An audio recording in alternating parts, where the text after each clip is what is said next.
Mr. Speaker. The Minister had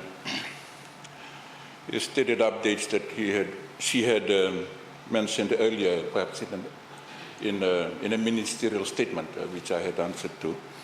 And she's pretty much reflecting that. But today she's mentioned that at the end of this financial year, there should be a draft report to be followed by public consultations. I'm just curious, Madam Minister,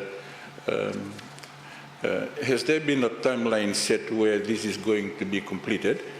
Because I think in anticipation, people would like to know when municipal elections could be held. And perhaps also by addressing that, we are curious as to who are your consultants looking at this review. Thank you, Mr. Speaker. Thank the Honourable Member. Honourable Minister, you have the floor. Thank you, Mr. Speaker, sir. I'll start with the name of the consultant, Netcom Consultants. Consultant's name is Maria Umbutau. She's a very seasoned town planner.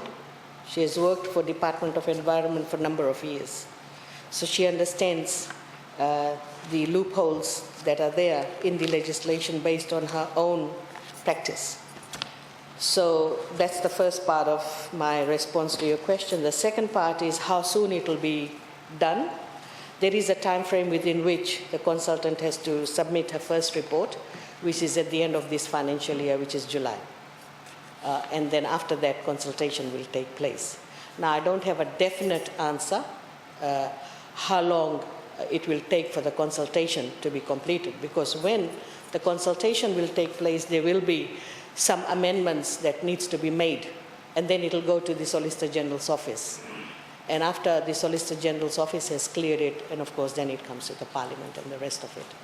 So as far as I'm concerned, my job is to make sure the consultation is over, the draft legislation is presented to the Solicitor General's office. And then your other question was how soon the municipal council elections will be held.